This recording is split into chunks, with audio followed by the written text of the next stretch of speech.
So when we left off, we were talking about how populations influence each other. Populations don't grow in vacuums.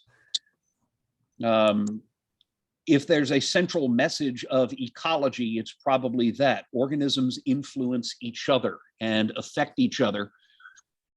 And there's lots of ways in which they can do that. One way that they can do this is, of course, predation.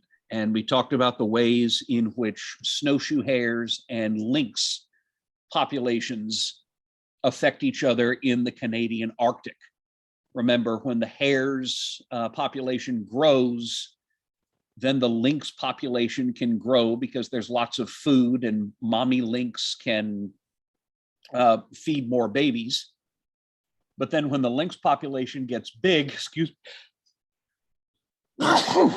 me, when the lynx population gets large, they start dragging the rabbit population down. When the rabbit population goes down, the lynx population goes down because there's less food for them. But when the lynx population is low, the rabbit population can rise because there's fewer predators, and so on. So these two populations cycle in this cycle of about 10 years of highs and lows, with the lynxes always a bit behind the hares. Excuse me. Sorry. So we've talked about that. That's one way that populations influence each other. There are other forms of competition between different populations that can be much more subtle. Whoops. Sorry, did not mean to advance the slide. And one of them you can see very nicely in any forest. Plants in a forest don't actually go around fighting. I mean, unless they're ants, but I think the ants are all gone in these later days. Pro tip, if you're ever in a showing of the Two Towers, when the Ents begin marching on Isengard, it is not a good idea to stand up and shout, "Run, Forest, run." People tend not to like that. They didn't see the humor in that. So yeah, trees don't fight. They don't go around punching each other, but they do compete for access to sunlight. There's only a fixed amount of solar energy per square meter that falls on the Earth, and every little particle of sunlight intercepted by a tall tree is a particle that's not going to make it all the way down to the ground. So tall trees can block sunlight from reaching shorter plants. Taller trees are very difficult to be around because they're always throwing shade. Joke. Okay, I'm imagining you all falling off your chairs and holding your sides and helpless with laughter at that. Right. Shorter plants either die out eventually. Okay, one emoji. Thank you, Jalen. Or they have to adapt to somehow make a living with less light. And in forests, we have very little, if any, of this left in Arkansas, but I've been in forests that have never been logged off and just have not been significantly disturbed for hundreds of years. And there's almost no underbrush. The trees have gotten so tall that they block almost all of the light. It's not like nighttime, but it's like, you know, being in a dim cathedral, walking through a forest like this. So you can have competition within a population or between members of different populations, even if you're not getting predation, even if, you know, organisms aren't actually trying to eat each other. Okay, checking the chat. Okay, just a name, right.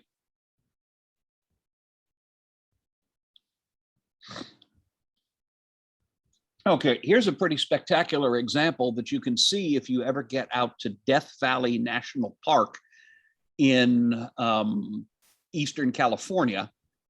This is the view at a place that is affectionately known as the Devil's Cornfield. Those green bushes that you see growing are called creosote bush. They do very well in one of the hottest and driest parts of the country. I think the record high temperature was, I want to say 51 Celsius. I think that's 136 Fahrenheit has actually been measured out there.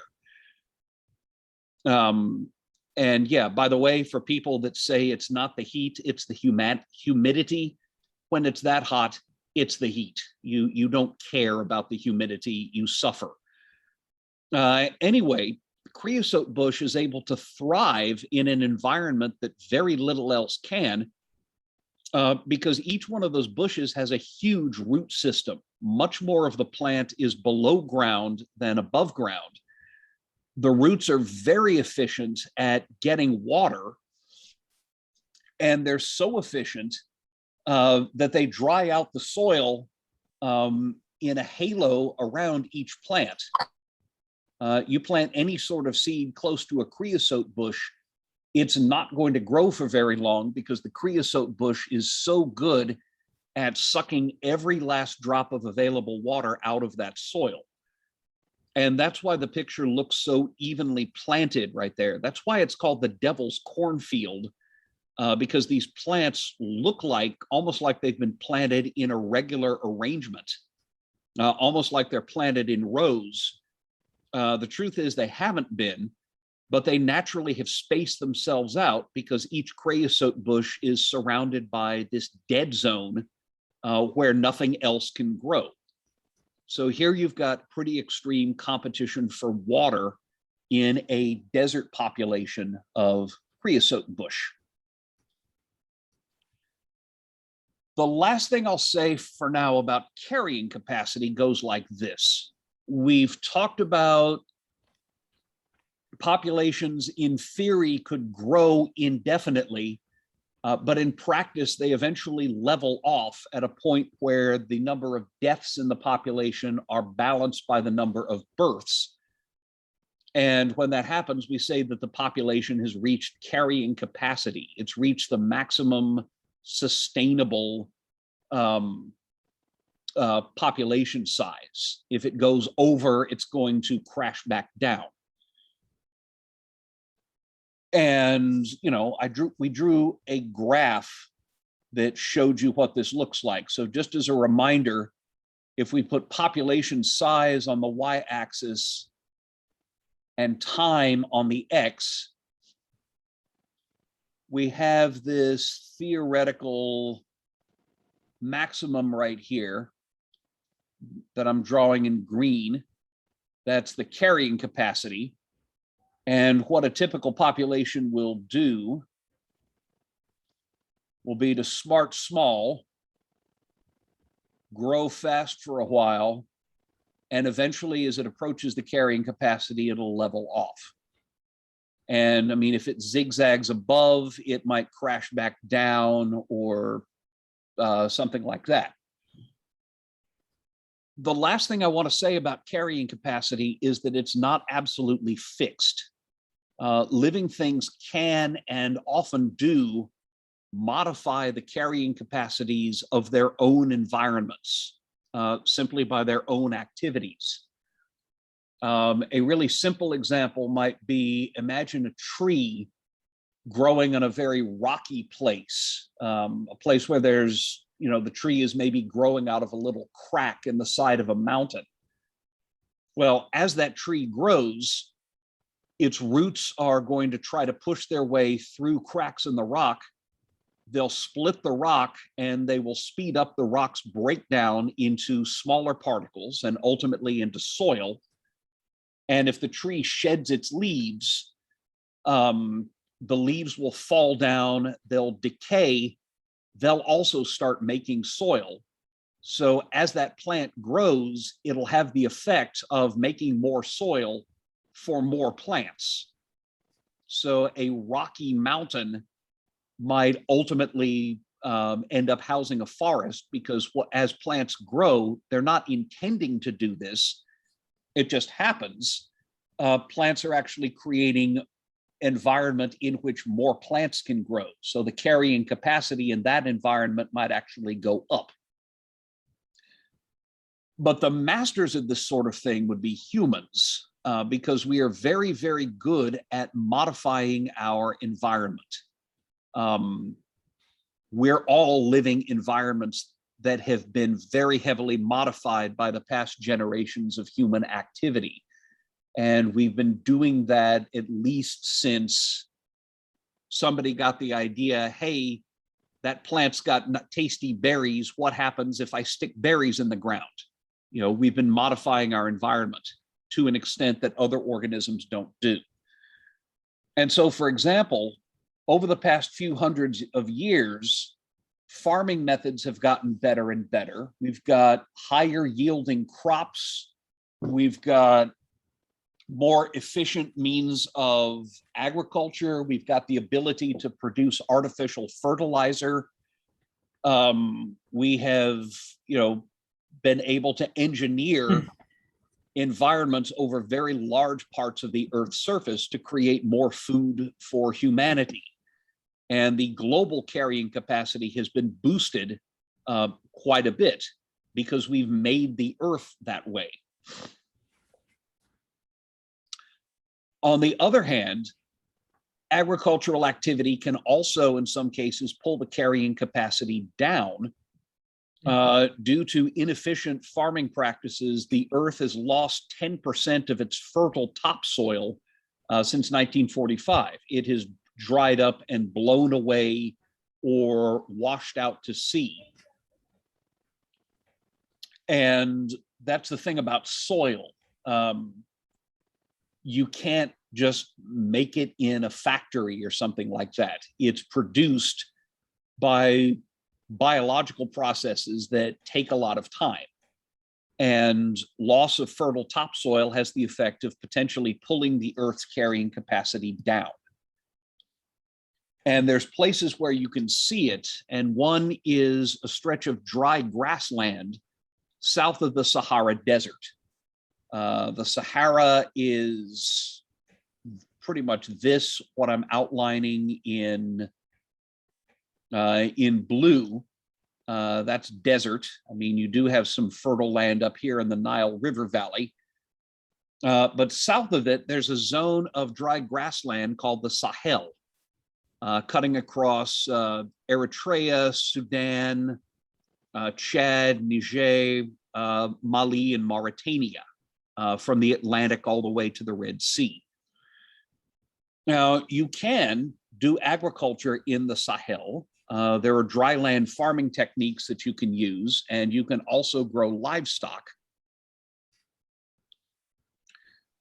The problem is that because of poor irrigation and livestock overgrazing, almost 4,000 square miles of the Sahel becomes desert each year.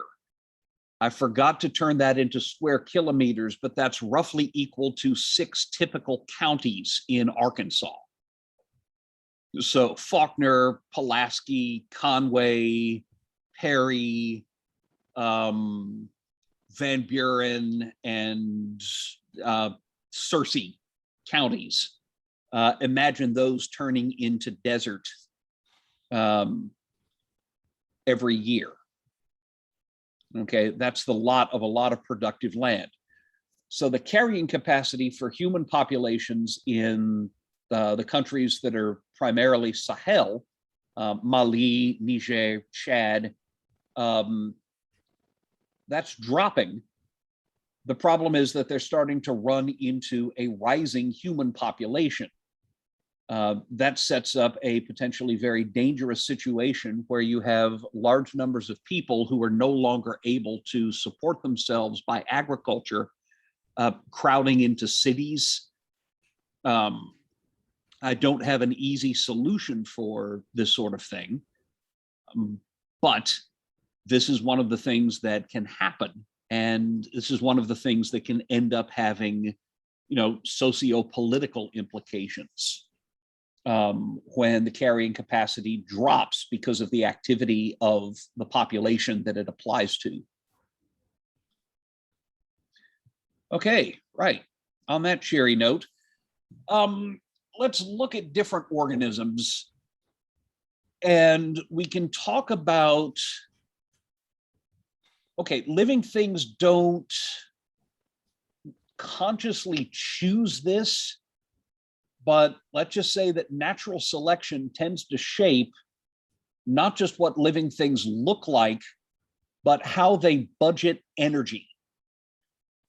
Every living thing has only a finite amount of resources, a finite amount of energy that it can capture from the sun, or a finite amount of energy that it can acquire from its food, whatever the case may be. And just like you've got a finite amount of money and you have to try to budget it, you know, how much money do you put in for clothes, tuition, food,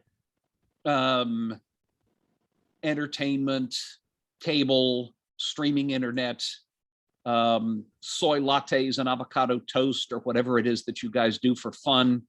Damn post-millennials, get off my lawn.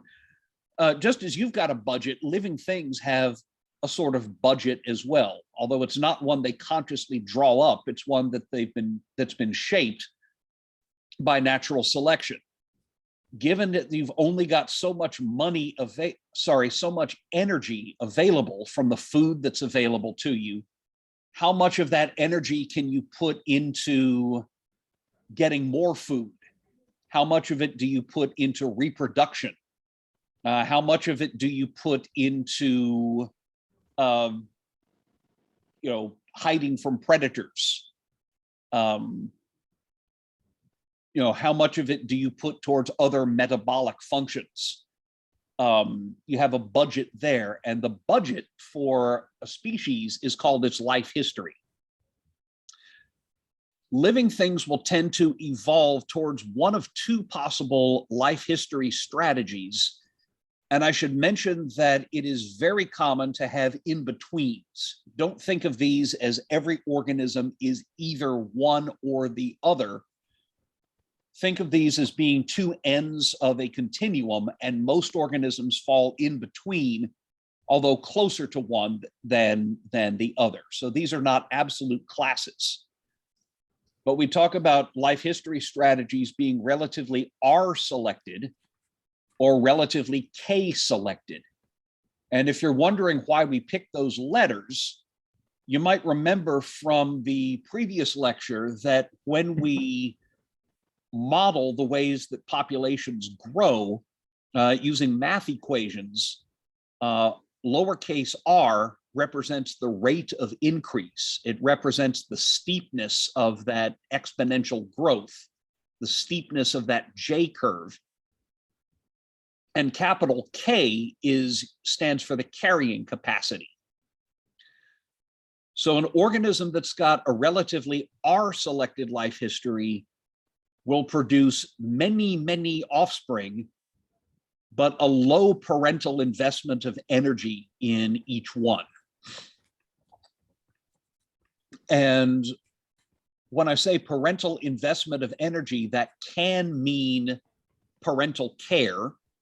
That can mean parents feeding offspring with their own resources, like mammals nursing their babies, or mammals, feeding their embryos through placentas, or scorpions doing that. Did you know that baby scorpions have placentas and develop inside mom, directly nourished by her body? Yeah, mammals do that. Scorpions do it too, which I thought was cool. Anyway, that sort of thing could be parental investment. And in organisms that have a relatively R-selected life history, each individual organism gets very little parental investment, and most of the offspring die. Most of the mortality, that's the death, is among young members of the population. In more K-selected life history, the number of offspring is smaller, but there's more parental investment of energy in each one. Parents contribute more of their energy to each individual offspring, and more of the mortality is among older members of the population. Now, here's an example of a very R-selected species. These are a couple of edible oysters. Good old Crassostrea virginica. These are the ones that you might prefer fried, or you might just eat on the half shell with some good horseradish sauce. Right. These are what they look like when they're living, and you'll see that both of them are surrounded by what look like clouds of smoke. Well, the oyster on the left is a female, and on certain days in summer, female oysters will just fire off clouds of millions of eggs. And there's so many that they look like smoke in the water, and the eggs just float off. At the same time, the males start firing off clouds of hundreds of millions of sperm. That's a male on the right, and the smoke that surrounds him is a ridiculously large number of his sperm. So the eggs and the sperm just float freely into the water. If everything goes well, many of those sperm will eventually find an egg. But if you think about it, it's not possible for one oyster to have 10 million offspring that all survive to adulthood. If that happened, the ocean would basically fill up with oysters and you'd have no room for the fish. What must happen is that the vast majority of the little fertilized oyster eggs die. Maybe some of them don't get fertilized. Maybe some of them end up defective. Probably a lot of them get eaten by animals that just filter them out of the water. Some of them might get carried away and never find a place to settle down and grow into a mature oyster. Some of them might get attacked by bacteria. There's lots of things that can happen to a fertilized oyster egg, but the overwhelming majority of them die before they reach adult size. Maybe it's just fewer than 10 out of these millions of offspring might survive to adulthood and live long enough to get pulled out of the water and shucked and eaten on the half shell. If an oyster is lucky enough that it does survive to reach adulthood, by the way, it might live for 20 odd years. So the few that do reach adulthood can live pretty long and keep reproducing, for a long time. But the great majority of oysters never get that far. That's a very strongly R-selected species. Most mammals, including humans, are a very strongly K-selected species. We can't have millions of offspring. It might sometimes seem that way, but it's not physically possible. The world record for one woman is supposedly 43, and that was a Russian woman in the 19th century. I'm sorry, I'm just thinking on my own family tree, some of my ancestors 200 years ago had much larger families than we have now, but I can't think of any one female ancestor that ever had more than 10 surviving kids. We can't crank out millions of offspring. Human uteruses just simply aren't made to do that. Humans invest a great deal more energy in their offspring by nourishing the embryos in the uterus, like almost all mammals do.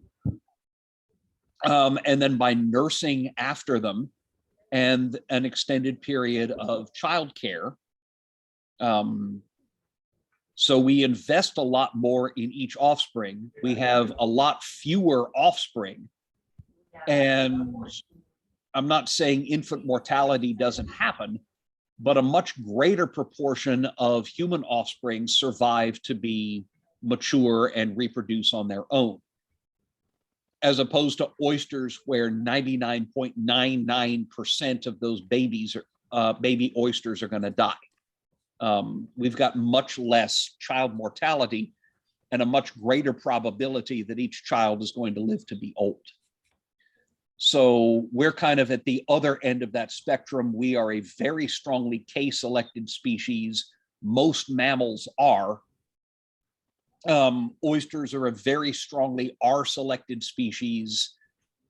Most species are somewhere in between, but probably closer to one than the other. Oh, the only exception to humans being a K-selected species are pirates, because they are, of course, R-selected. Thank you. I'm sure you're all just falling out of your chairs laughing at that. Great. Okay. So that's life histories. Every species of living thing has a certain set of conditions. Oh, okay. Two ha-has, thank you. Has a set of conditions under which it will grow. And if you want to see this, this spring, go out to, the garden center at Lowe's Hardware, or, over on the west side of Conway, go out to the plant outlet, what a buy, and or any place that sells live plants. And if you go there, you'll see tags on the plants, and they'll tell you what conditions you need to get this plant to survive. Plant in partial sun, water each week, or plant in shade,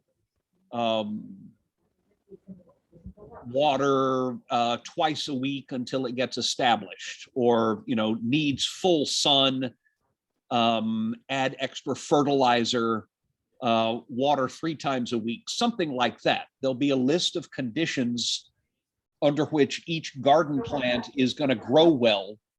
And if you don't give it those conditions, you're likely to end up with an expensive bundle of sticks sticking out of your garden soil. So every species has these conditions under which it can grow. And those conditions make up what we call that species' ecological niche. Or as we used to say in my ecology class, life's a niche and then you die. So, you could go to, you could see the same thing if you've ever kept an aquarium fish. Goldfish are happiest at water of 65 degrees, heavy filtration, fed such and such a diet once a day. Here's a different species that needs water at about 80 degrees Fahrenheit, feed it twice a day, requires a certain type of live food.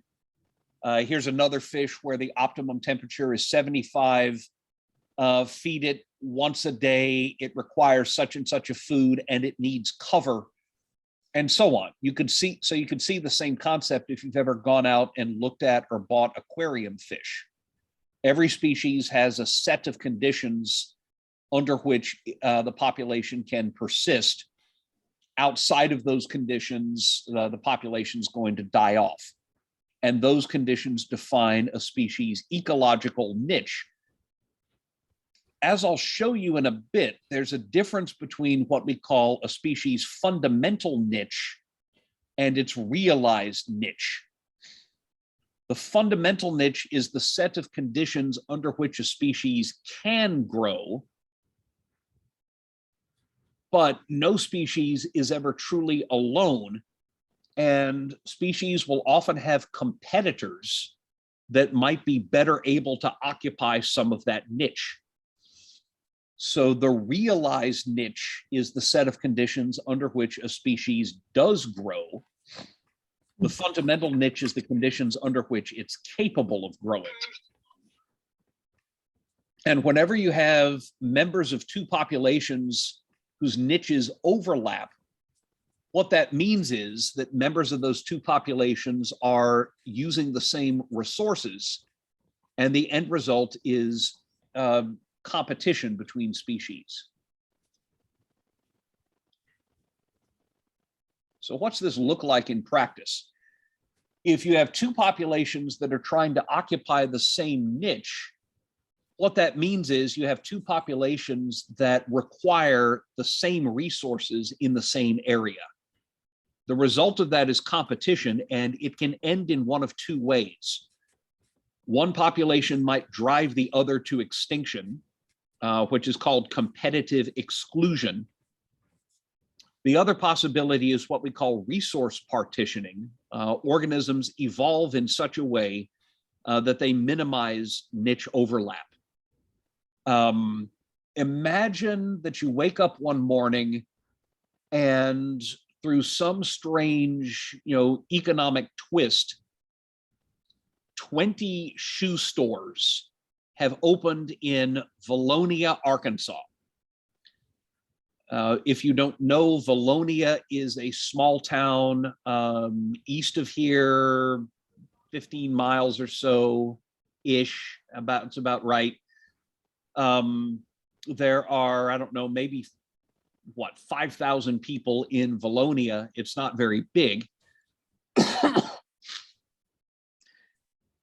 And there's probably not enough people in Valonia that need shoes to support 20 shoe stores.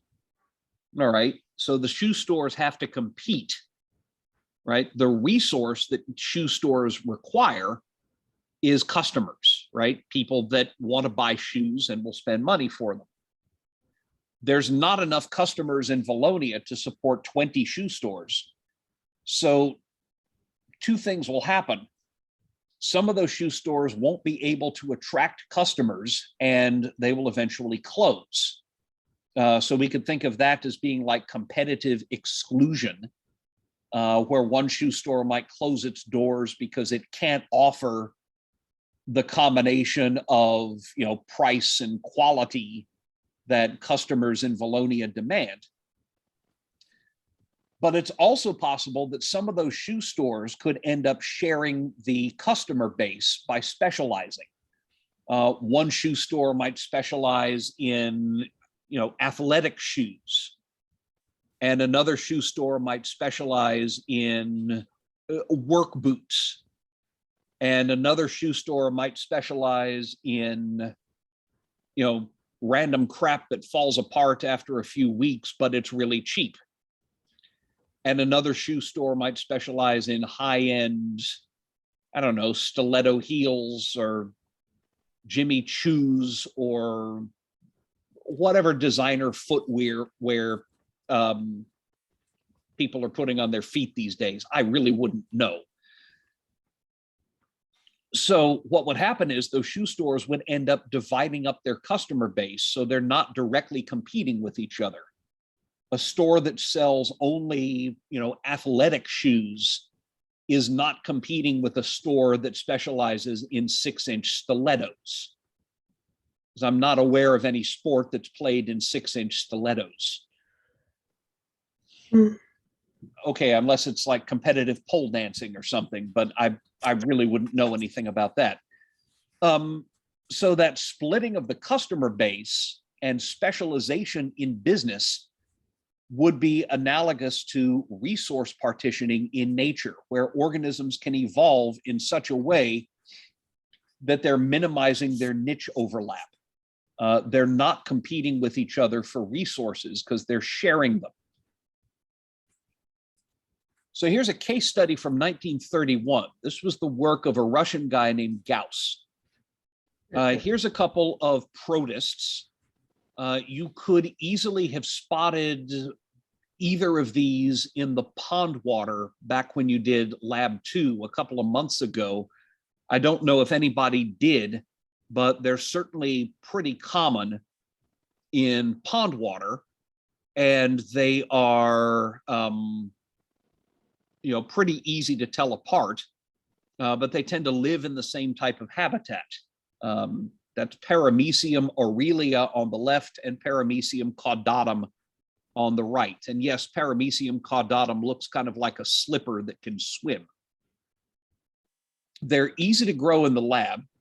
And when you grow them separately, just, put them in a, test tube and add a few bacteria for them to eat, both populations would grow to carrying capacity. They'd increase and then level off, like we've already talked about.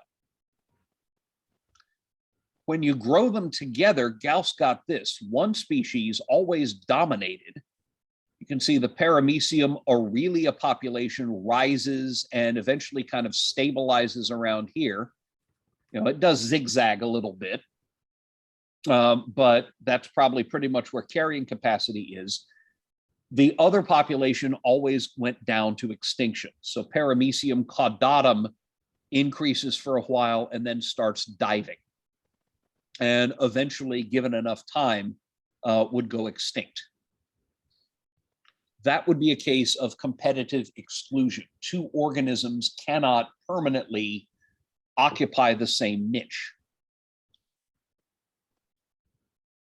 However, in other cases, if different species share a niche, they can end up partitioning it into sub-niches. This is some data gathered by, I think this was a guy named Robert May, who looked at bird populations in fir trees from Canada. Incidentally, Douglas fir from Canada and the northern US is the main type of tree that's available on commercial Christmas tree lots.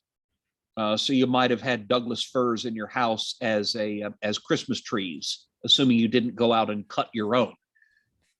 Anyway, in the Canadian forest, you've got 3 species of bird living in fir trees, feeding on insects. And what May noted was that one species, the Cape May warbler, lived in the upper part of the tree. The bay-breasted warbler tended to inhabit the middle part of the tree, and the yellow-rumped warbler lived in the bottom of the tree. That would be a case of niche partitioning. They're all capable of living anywhere in the tree, but they've evolved in such a way that they use different space, they feed on different insects, they're not directly competing for the same resources. Just like a shoe store that sells athletic foot gear and one that sells work boots are not competing with a shoe store that sells 6-inch stiletto heels, because the customers for one tend not to be customers for the other. So it's the same thing here. That would be a case of niche partitioning. And I hope the business majors among you see that, sometimes what we cover in here might be relevant to your own learning and experience. Okay, sorry about that. Okay. A little case study here. This is some classic work that was done in the 1960s. What you're looking at in this picture is a whole bunch of organisms called barnacles growing on a rock. Barnacles start out life as little swimmy things with lots of legs. They're actually crustaceans, which means they're related to crabs and lobsters and shrimp. And they start out actively swimming with lots of their little legs. And they go swim, swim, swim, swim, swim, until they find a suitable thing to glue themselves to. Typically, it's a rock in some species, or a shell, or, if you don't clean it, the hull of your boat, or the pilings on your pier, or something like that.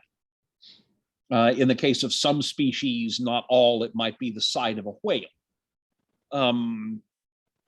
Anyway, the little swimmies will then settle down, glue their heads to the rock, use their swimming legs to grab food particles and kick them towards their mouths, and grow these cone-shaped, heavy, chalky shells around themselves. So what you're seeing does not look a great deal like a shrimp, but in fact, it's closely related. They're just shrimp that have evolved this ability to stick to rocks and never leave them, and feed by filter feeding, sweeping their long legs through the water and bringing food particles to the mouth. So that's what barnacles are. And on rocky coasts in the Pacific Northwest, in Washington and Oregon, there's two different species that live on the same coastlines. A larger species in the genus Balanus, and a smaller species in the genus Chthamalus.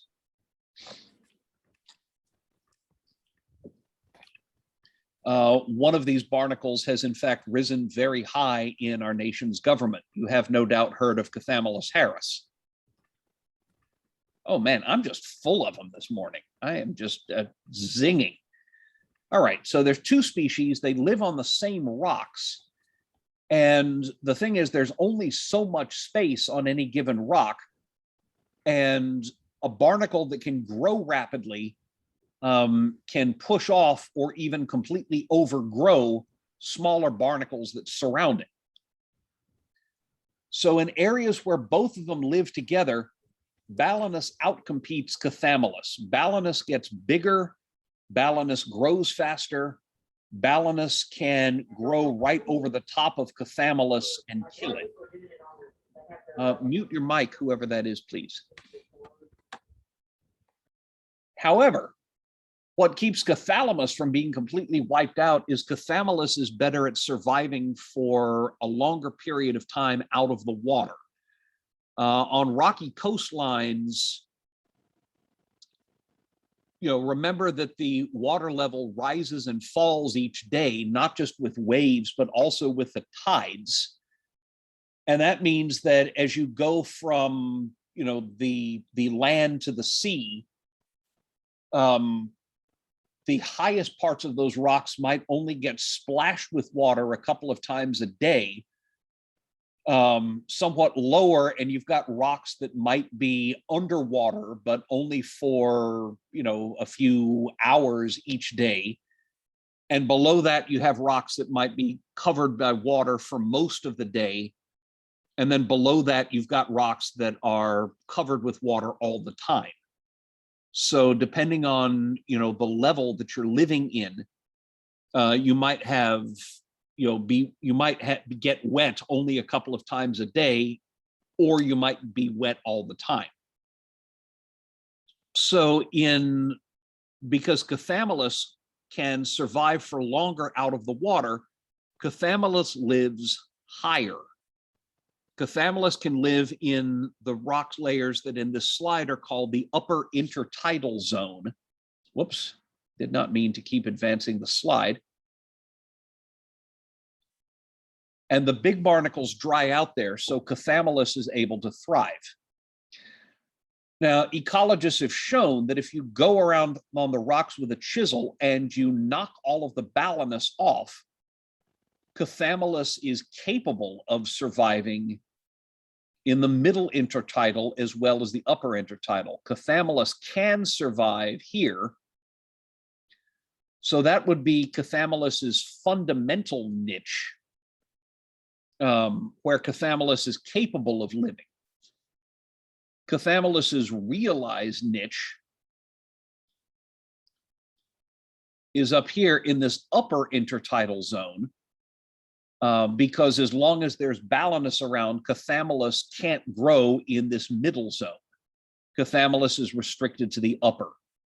Although if an ecologist comes around with chisels and knocks off the Balanus, Chthamalus is perfectly capable of living here. So the upper and the middle zone together would be Chthamalus' fundamental niche, where it's capable of growing. The upper zone is Chthamalus' realized niche, where it does in fact grow, where it's able to grow, because it can survive drier conditions than Balanus can.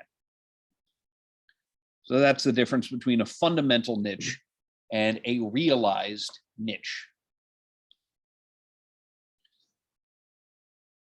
So we've talked about things that can be going on in an ecosystem. I don't know if this is going to be the last thing we cover, but it's something that you can see around here a lot. On my way into work, I drive past the area that used to be Conway's airport. They moved the airport to a new location farther outside of town a few years ago. And the old airport was going to be developed into this incredible shopping, retail, and complex with lots of housing. And it doesn't really seem to have happened. And so they are building apartments on part of the old airport grounds. But a lot of that area is still, for right now, nobody is building anything on it. It's pretty much being left alone. And it's gone from being, very carefully mowed grass to what we're seeing is every year is we get bigger and bigger grasses, larger and larger weeds. Shrubs are starting to grow, and given enough time, you'll probably see small trees starting to pop up in that abandoned area, unless, of course, we actually do build a giant shopping mall on the land. What you're looking at and what you could see in any vacant lots or, abandoned farm fields or any piece of land like that is a process called ecological succession. So if you imagine that you have a field that was, part of a farm, but that's abandoned, first you'll get small weeds growing there, plants that have very tiny seeds that can blow in or wash in very easily. They'll get a foothold quickly and they'll start growing. They'll probably be more R-selected plants, plants that produce lots of tiny seeds, because R-selected organisms are often better able at taking quick advantage when something like this happens.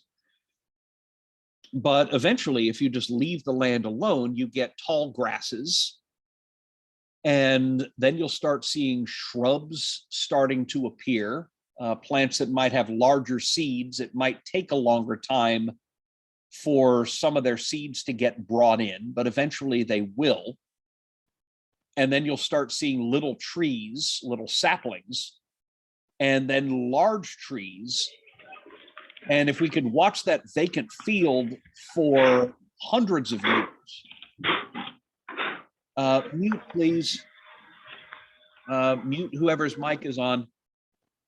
Thank you. Given enough time, you'll end up with a pretty dense forest of large trees, and it might take centuries to see that. That would be an example of ecological succession.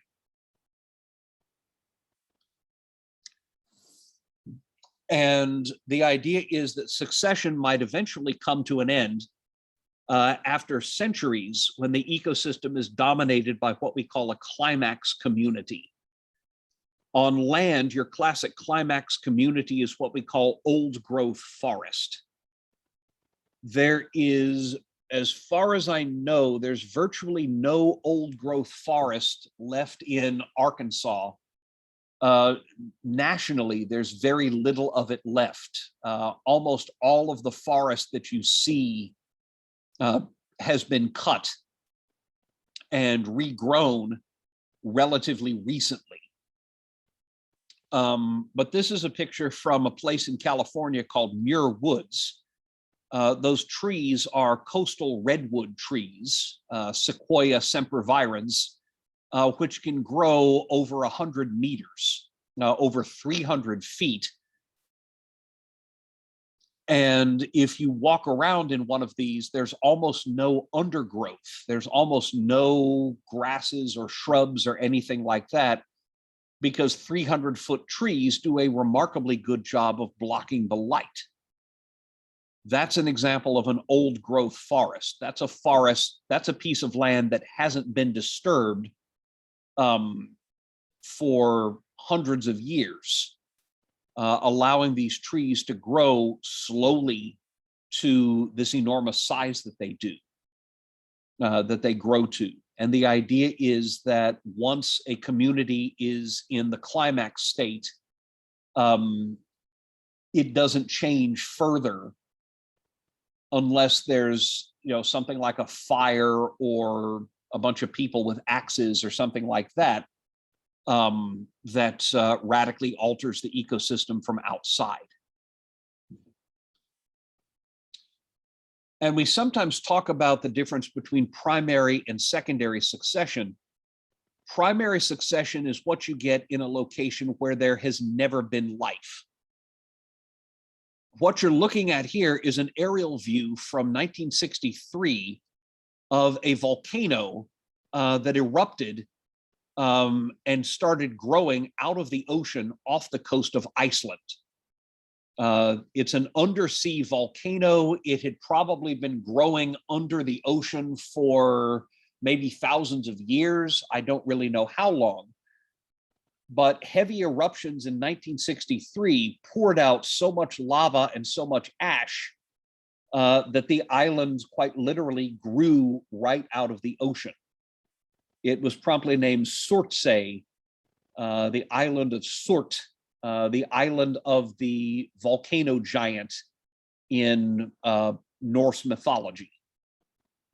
So Surt's Island is a pretty good name for this volcano that just appears.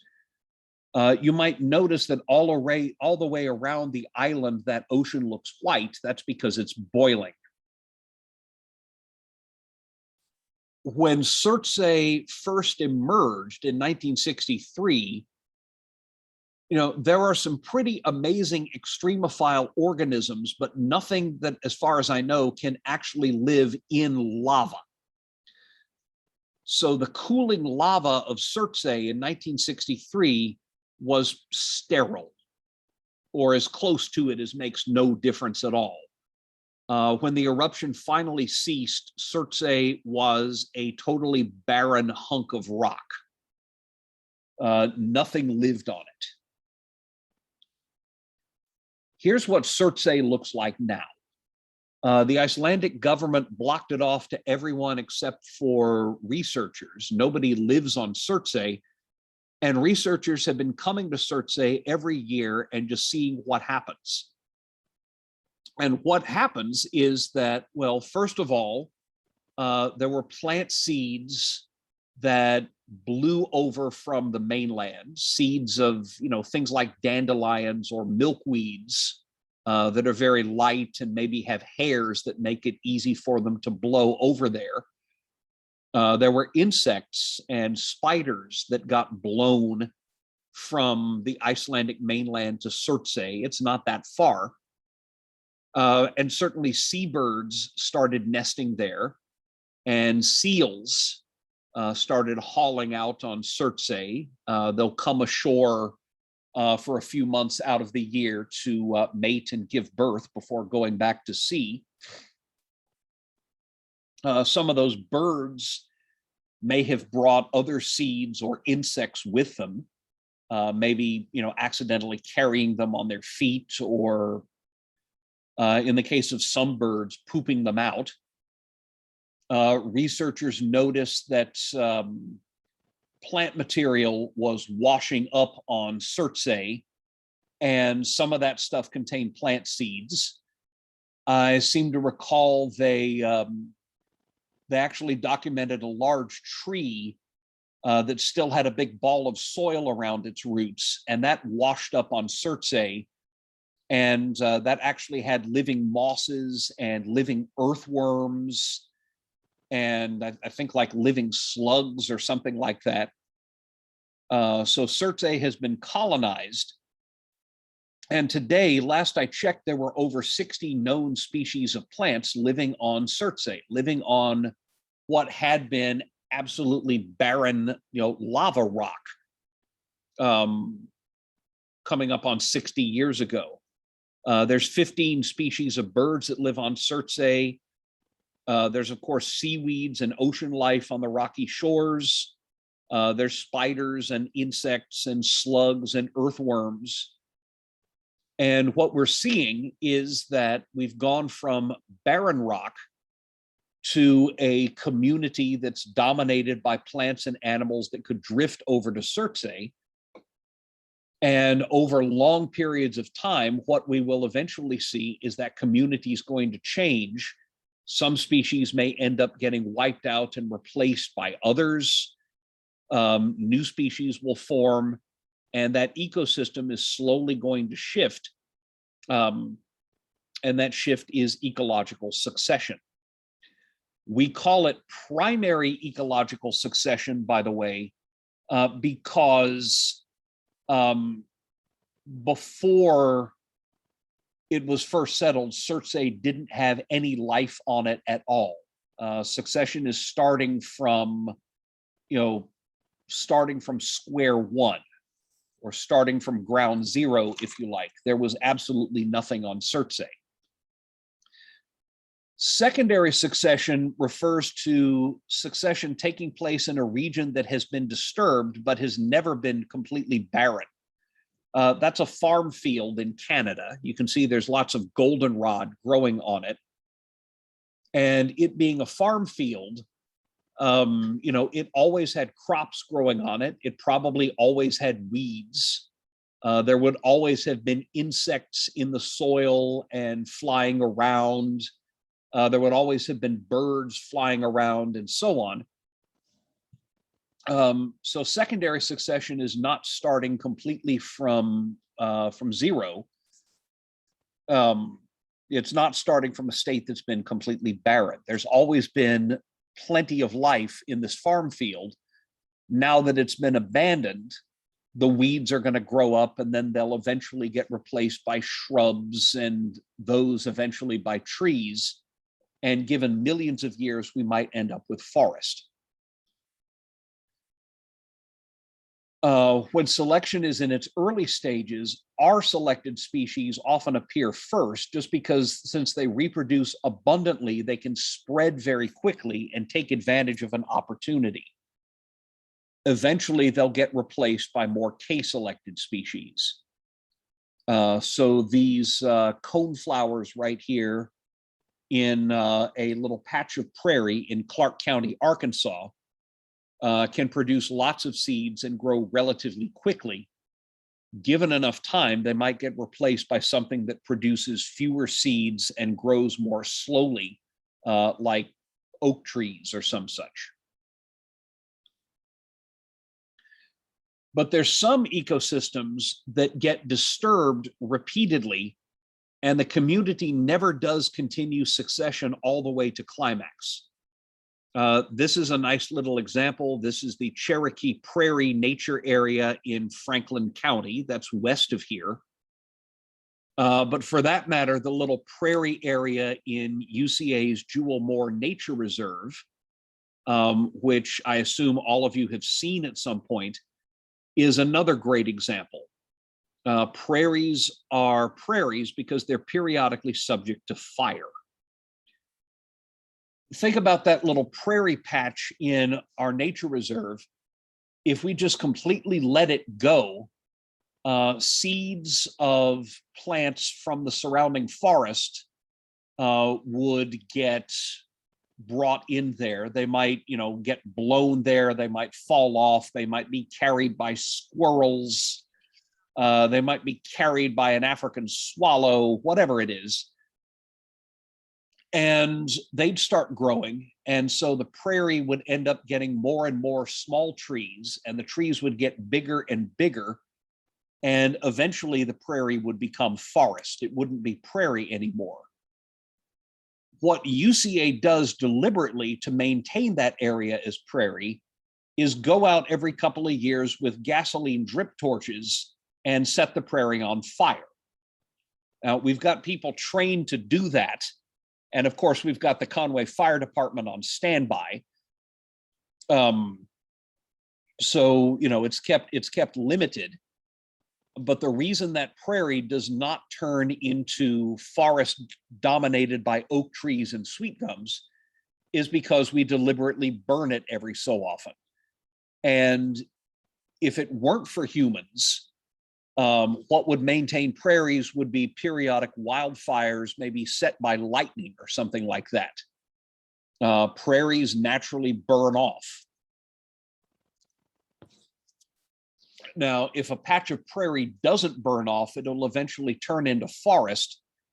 And the landscape that the first European explorers described for this part of Arkansas was basically a mix of patches of prairie with patches of forest. So one patch of prairie might grow up into forest, but at the same time, another patch of forest might burn down and start over again as prairie. So that's why we used to have this patchy mix of stands of forest and expanses of prairie. By the way, prairie soil is very distinctive, and once it's plowed, it never quite comes back, not at least for hundreds of years. You may know this, but the nature reserve at that whole part of UCA used to be a working farm. And up before World War II, students could work on the farm for part of the day, and the food that they grow was what they'd eat. I guess it's not the cafeteria that we have now, but in the old cafeteria, they would eat food that they themselves might have grown. That was actually a much more common arrangement back about 100 years ago for colleges and universities in rural parts of the country where students, where they needed to keep costs down, and where a lot of the students had grown up on farms anyway.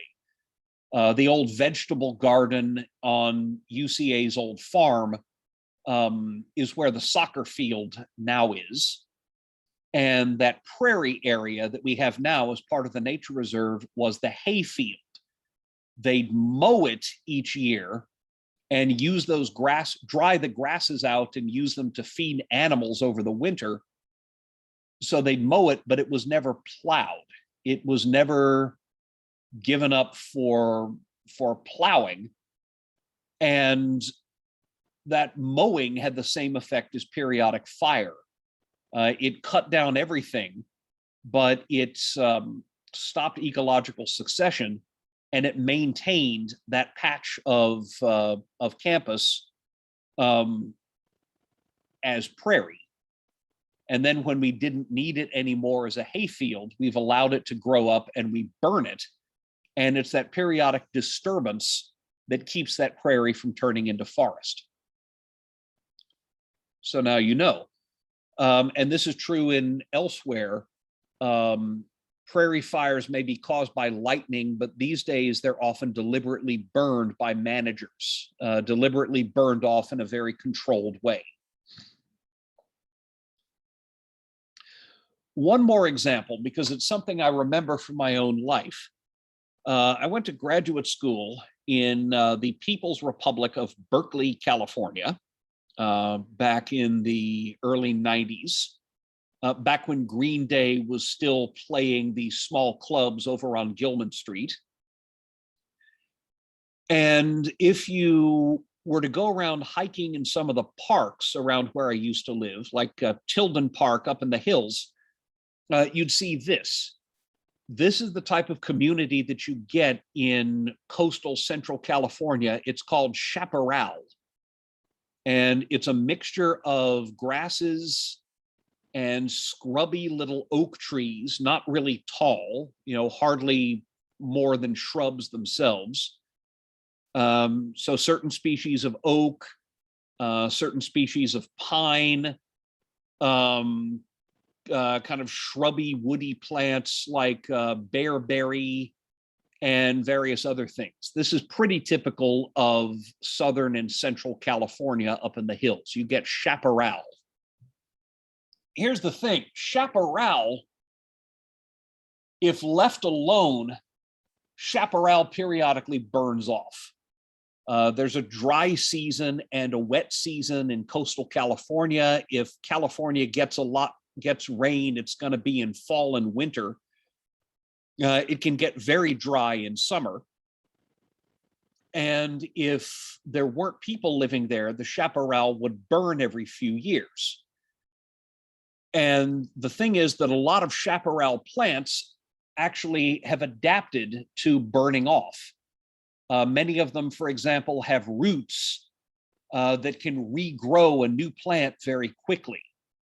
So the part of a plant above the ground might burn into ashes, but the roots will survive and the roots will send up a new plant, and they can do this pretty fast. So chaparral is pretty well adapted to burning. Here's the problem. People evidently like building houses on what used to be chaparral. You know, they've got great views from those hills.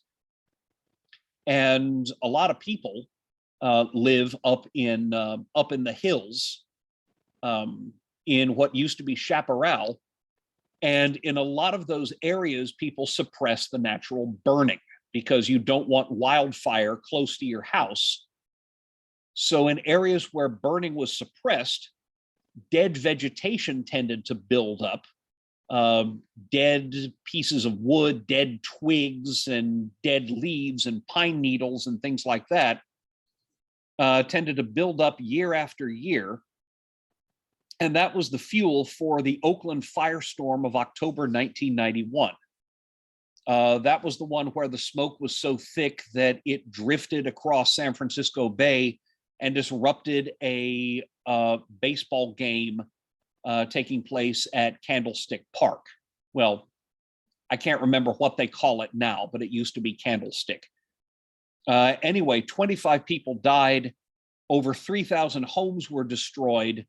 Mine was not destroyed, but I lived within walking distance of areas that were destroyed. We had at least one faculty member in the department where I was working at the time who lost her home, lost everything.